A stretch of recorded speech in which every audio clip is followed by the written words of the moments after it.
আলহামদুলিল্লাহ, আমরা শুরু করছি একটি ন্যায় বিচার। ন্যায় বিচার অত্যাধিক একটি দামি বিষয়। ন্যায় বিচার প্রতিষ্ঠিত হলে প্রত্যেকটা মানুষ তার অধিকার পেয়ে যাবে। আজকে পৃথিবীতে মানুষের অধিকার থেকে মানুষ বঞ্চিত হওয়ার একটা বড় কারণ হচ্ছে পৃথিবীতে ন্যায় বিচার নেই। দেখুন ন্যায় বিচার, বুখারী শরীফের মধ্যে রাসূল সাল্লাল্লাহু আলাইহি ওয়াসাল্লাম বলেন, দাউদকে আল্লাহ পাক রব্বুল আলামিন ন্যায় বিচারক বানিয়েছিলেন। ওই দাউদ আলাইহিস সালামের পর তার সন্তান সুলাইমান পয়গম্বরকে আল্লাহ পাক ন্যায় বিচারক বানিয়েছিলেন। এমনই ঘটনা আল্লাহর হাবিব বলেন, কানাত ইমরাতানে মাআহুমা, দুইজন নারী। ঘটনাটি সংক্ষেপ করে বলি, দুইজন নারী, মনে করেন যে একটা বাড়িতে দুইজন নারী ছিল, ধরে নেন যে 203 বা দুই যা বুঝেন তো, দুই ভাইয়ের দুই স্ত্রী। তো একই বাড়িতে তার এক জায়গায় ছিল, দুই মায়ের দুই সন্তান শুয়েছিল। হঠাৎ একটি বাঘ এসে একজনের সন্তানকে খেয়ে ফেললো।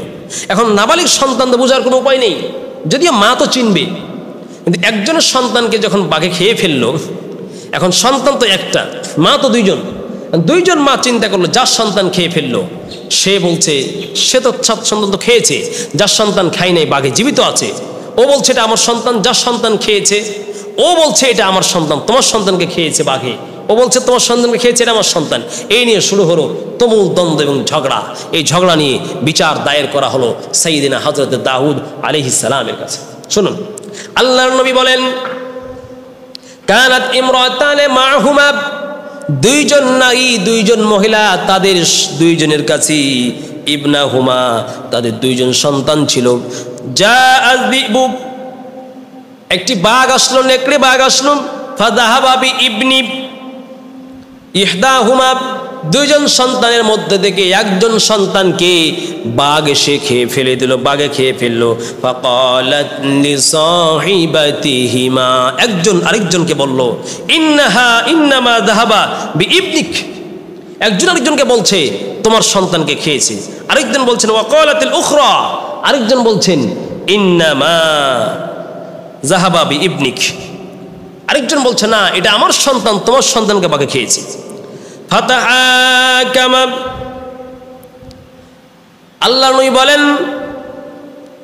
ফাতাহাকামাতা, তারা দুইজন মহিলা মিলে ইলা দাউদ আলাইহিস সালাম, দাউদ নবীর কাছে গিয়ে মামলা দায়ের করলো। দাউদ পয়গম্বরকে বলল, দুইজন মেয়ে কান্নাকাটি করে বলল, ওগো পয়গম্বর দাউদ, দেখেন একজন বলছে এটা আমার সন্তান, আরেকজন বলছে এটা আমার সন্তান, ও মিথ্যা বলতেছি। দাউদ নবীর কাছে যখন বিচার দেওয়া হলো, বিচার মামলা দায়ের করা হলো, ওই যে দেখেন না সমাজে কিছু মহিলা আছে 36 কল্লা, মানে এত সাংঘাতিক একটা মিথ্যা কথাকে বানায়া ছানায়া এত চমৎকার করে বলতে পারে। তো একজন যখন একজনের সন্তান খেয়েছে, সন্তান তো একটা, তো কেউ তো চাচ্ছে না যে আমার, এখন যার সন্তান খেয়েছে সে চিন্তা করলো এখনই সময়, যদি আমি দাবি করি তাহলে হয়তো সন্তানটা পেয়ে যেতে পারে, তাহলে তো আমার কষ্ট থাকবে না। এখন যার সন্তান খেয়েছে সে তো কাঁদতেছে, আরেকজনের সন্তান যার সন্তান খায় নাই, ওটা সন্তান তার, সে বলছে এটা আমার সন্তান। আরেকজন যার সন্তান বাঘে খেয়েছে, ও চিন্তা করলো আহারে যদি এখন সাজায় গুজায় বলতে পারি দাউদ নবীর কাছে, তো আমার পক্ষে রায় দিলে সন্তানটা আমি পেয়ে যাবো। ওই জন্য সে গিয়া দাউদ নবীর কাছে বলছে, ও পয়গম্বর দাউদ আলাইহিস সালাম, সন্তান এটা আমার, কিন্তু ওই মেয়ে মিথ্যা কথা বলছে। দেখছেন তো কিছু মহিলা আছে এরা খুব বানায়া ছানায়া খুব বিলাপ করতে পারে, এমনই বিলাপ করা শুরু করেছে। ফাকাযা বিহি লিল কুবরা, দাউদ পয়গম্বর দুইজনের বিচার, দুইজনের মামলা দায়ের করা শুনানি শোনার পর দাউদ নবী, একজন ছিল ছোট মহিলা, বয়সে ছোট, একজন ছিল বড়। যেই মহিলাটা বড় তার সন্তানকে খেয়ে ফেলেছে, যে মহিলা ছোট ছিল বয়সে তার সন্তানকে খায় নাই। দাউদ নবী ওই বড় মহিলা তার সন্তানকে খেয়েছে, তার ছেলে তো এখন নাই, কিন্তু খুব হা হুতাশ করে কাঁদতেছে আর বলতেছে। দাউদ নবী বাহ্যিকের উপরে বিচার করলেন। বিচার হলো, দাউদ নবী বড় মহিলার জন্য সন্তানের বিচারের রায় ঘোষণা করলেন। ওই বড় মেয়েটা, বড় মহিলাটা সন্তান নিয়ে চলে যাচ্ছে, আসলে যে ছোট মহিলার সন্তান তো তার, সে খুব বিলাপ করছে আর কান্নাকাটি করছে, কিন্তু দাউদ নবী বাহ্যিকের উপরে বিচার করলেন। আমার ভাইরা, এরপর বিচার কার্য সম্পাদন হয়ে গেছে। হযরত দাউদ পয়গম্বরের বিচার, দাউদ পয়গম্বরের দরবার থেকে দুইজন মহিলা বের হয়ে চলে যাচ্ছে। এরপর সুলাইমান পয়গম্বর সিংহাসনের পাশে, সুলাইমান পয়গম্বর দাউদের সন্তান, ছোট্ট বালক সন্তান খেলতেছে। ওই ছোট মায়ের কান্না শুনে ডাক দিয়ে বললেন, মা গো কেন কান্না করতেছেন? ওই মা ডাক দিয়ে বলে, বাবা সুলাইমান, কি বলবো তোমাকে, ছোট্ট সন্তান, আমাদের নেতা তোমার বাবা দাউদ নবী বিচার কার্য করেছে, বিচার ফয়সালা করেছে, সন্তান তো আমার, ওকে কেন দিল? হযরতে সুলাইমান আলাইহিস সালাম অনুনয় বিনয় করে বাবার কাছে গিয়ে আদবের সাথে ভদ্রতার ছলে বললেন, বাবাজি, আপনি যদি আমাকে অনুমতি দেন তাহলে এই বিচারটা আমি এত সুন্দর করে বিচার করব, দেখবেন সত্যটা বের করা আমার জন্য কোনো ব্যাপার না। আল্লাহ বলছেন, ফাফাহামনাহু সুলাইমান, আমি সুলাইমানকে এই বিচার করার জন্য ধীশক্তি এবং জ্ঞান আমি আল্লাহ পাক দান করেছিলাম। হযরতে দাউদ আলাইহিস সালাম বলেন, আল্লাহ নবী বলেন, ফাখরাজাতা আলা সুলাইমান ইবনে দাউদ আলাইহিস সালাম, দাউদ আলাইহিস সালামের সন্তান সুলাইমান পয়গম্বরের পাশ দিয়ে ওই দুই সন্তান যেন চলে যাচ্ছে, দুই সন্তানের মা কাঁদতে কাঁদতে চলে যাচ্ছে।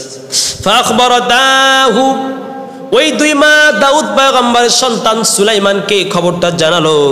ফাকালা ইতুনি বিসিকিন, দাউদ বলছে, এবার দাউদ পয়গম্বর বলেন, আমি এমন টেকনিক করব যার সত্য বিচারক, আমি এর সত্য বিচার আমি করেই ছাড়বো। ও ভাইরা আমার, এই জন্য শুধু বিচারক নির্বাচন করলে হবে না, ওই বিচারক নির্বাচন করতে হবে দেশের বিচার কার্যালয়ে, দেশের কোর্টগুলিতে, দেশের আপনার যেগুলি মামলা, মানুষ যে আপনার নয় মামলা করে বিচার প্রার্থী হয়, ওই বিচারালয়ে ম্যাজিস্ট্রেটকে এমন বিচারক নির্ধারণ করতে হবে, এমন বিচারক যে বিচারকের মধ্যে আল্লাহর ভয় আছে, যেই বিচারক আল্লাহর সাথে যদি বিচার করতে গিয়ে সে পেরেশানি পড়ে যায়, কি ফয়সালা করবে, তাহলে ওই বিচারক নির্বাচন করতে হবে, যেই বিচারক আল্লাহর কাছে তাহাজ্জুদের মুসল্লায় পড়ে গিয়ে তাহাজ্জুদের নামাজ পড়ে আল্লাহর কাছে সত্য বিচার উদ্ঘাটন করে নিয়ে আসবে এবং নাইনসাফপূর্ণ বিচারক।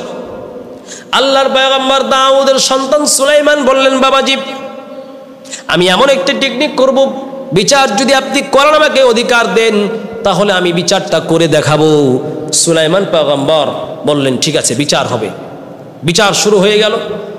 দুই সন্তানের দুই মাকে দুই পাশে দাঁড় করিয়ে দিলেন। এরপর দাঁড় করিয়ে দেওয়ার পরে তিনি বললেন, ইতুনি বিসিকিন, দুইটা একটা তরবারি নিয়ে আসো, চাকু নিয়ে আসো। সন্তানকে মাঝে রেখে দেওয়া হয়েছে। এখন সুলাইমান পয়গম্বর এমন বুদ্ধি খাটালেন যা দুই সন্তানকে, এখানে এক সন্তানকে রেখে দেওয়া হবে আর দুই মাকে দুই পাশে। এখন বিচার হবে কি? সুলাইমান বললেন, আমার হাতে একটা ছুরি এনে দাও, চাকু এনে দাও, এই চাকু দিয়ে কেটে সন্তানকে দ্বিখণ্ডিত করে দুই ভাগ করে দুই মাকে দিয়ে দেওয়া হবে। যেহেতু সত্য বোঝা যাচ্ছে না, দুই মাই বলতেছে আমার সন্তান, ও বলছে আমার সন্তান, ও বলছে আমার সন্তান। আসলে সুলাইমান পয়গম্বরের উদ্দেশ্য ছিল, যদি মিথ্যা বিচার হয়ে থাকে, এখানে যদি বিচার সঠিক না হয়ে থাকে, তাহলে যেই মায়ের সন্তান আপন মা, ওই মা চাইবে আমার সন্তানকে কাটার দরকার নেই, আমার সন্তান ওই মায়ের কাছে থাকলেও সন্তান ওই মায়ের কাছে থাক, কিন্তু সন্তানটা জীবিত পৃথিবীতে প্রাণে বেঁচে থাক, এটা ওই মা চাইবে। এরপর সুলাইমান পয়গম্বর চাকু নিয়ে ডাক দিলেন। এরপর জল্লাদ দ্বারা তিনি আঘাত করতে যাবেন। ওই ছোট মা, যেই মায়ের আপন সন্তান, সে চিৎকার মেরে বলছে, ও পয়গম্বর সুলাইমান, থাক থাক, বিচার করা লাগবেন না, এই সন্তান কেটে ফেলার দরকার নেই, কাটার দরকার নেই। আসলে এই সন্তান তো তার সন্তান, তার সাথে হৃদয়ের সম্পর্ক, বিধায় তিনি চাইলেন এ সন্তান যেন মারা না যায়, এ সন্তান আমার কাছে থাক, আরে যার কাছে থাক, তবে আমার সন্তান প্রাণে বেঁচে থাক। এই জন্য তিনি বললেন, এই সন্তানকে আমার দরকার নেই, তাকেই দিয়ে দিন, কিন্তু তারপরও কাটার দরকার নেই, হত্যা করবেন না।